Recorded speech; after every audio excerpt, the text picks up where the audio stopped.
খিচুড়ি, chicken rezala, চিংড়ি মাছের সব কিছুই তো অনেক হলো। এবারে একটু মুখটা পাল্টানো যাক। প্রতিদিন একঘেয়ে এই সমস্ত খাবার খেয়ে মুখের স্বাদ চলে গেছে, তাই মুখের স্বাদ ফেরাতে আজকের রেসিপি তোমাদের জন্য উচ্ছের বড়া।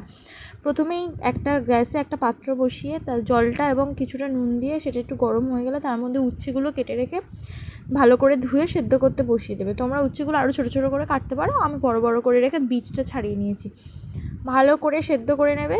সেদ্ধ করা হয়ে গেলে সেটাকে জলটা ঝরিয়ে ভালো করে সাহায্যে বা চামচের সাহায্যে সেটা কিন্তু চটকে নেবে।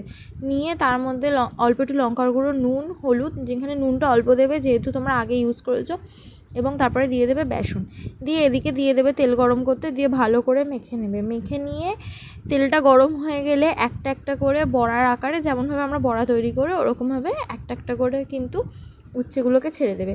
আচ্ছা, বড়াগুলো ভাজা হতে হতে চটজলদি তোমরা একটা কাজ করে ফেলো তো। প্রতিদিন আমি ভিডিও পোস্ট করছি, তোমরা কিন্তু ঠিকঠাকভাবে কোনো লাইক করছো না।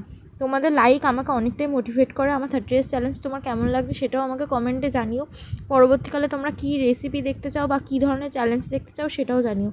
আর অবশ্যই বড়াটা ভাজা হতে হতে একটা লাইক কিন্তু আজকে আমার চাই। দেখো, গল্প করতে করতে কিন্তু বড়াগুলো আমার ভাজা হয়ে গেছে। বড়াগুলো নামিয়ে দিলাম। নামিয়ে নেওয়ার পরে ভালো করে কিন্তু এপিট ওপিট উল্টে উল্টে ভাজতে হবে, অবশ্যই এই কথাটা মাথায় রাখবে। তোমরা চাইলে বড়াগুলো শুধু ভাজা করেও খেতে পারো। শুধু যদি ভাজা করে খাবে তবে এতে একটু অল্প করে চালের গুঁড়ো ইউজ করতে পারো। যেহেতু আমরা এটা দিয়ে তরকারি করব সেই জন্য কিন্তু আমরা চালের গুঁড়ো ব্যবহার করিনি। চালের গুঁড়ো ব্যবহার করলে এটা অনেকটা ক্রাঞ্চি হবে।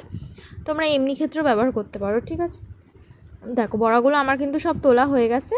তারপরে অল্প একটু খুবই সামান্য তেল নিয়ে এর মধ্যে দিয়ে দিয়েছি রাঁধুনি ফোড়ন, তারপরে অল্প একটু হলুদ এবং অল্প একটু নুন দিয়ে ভালো করে রাঁধুনি থেকে একটা সুন্দর গন্ধ ছাড়লে ভাজা ভাজা হবার পরে দিয়ে দেবো জল। জল কিন্তু অনেকটা দেবে না, খুব পরিমাণ মতো দেবে, কারণ তরকারিটা একটু গামাখো মাখো হবে। তারপরে জলটা ফুটে উঠলে বড়াগুলো একে একে তরকারির মধ্যে দিয়ে দেবে, দিয়ে হাই ফ্লেমেই ফুটিয়ে নেবে। গামাখা মাখা হয়ে গেলে ব্যাস হয়ে গেছে আমাদের তরকারি রেডি। আমার আজকের রেসিপিটি কেমন লাগলো অবশ্যই কমেন্টে জানিও কিন্তু। Thank you for watching. Radhe Radhe.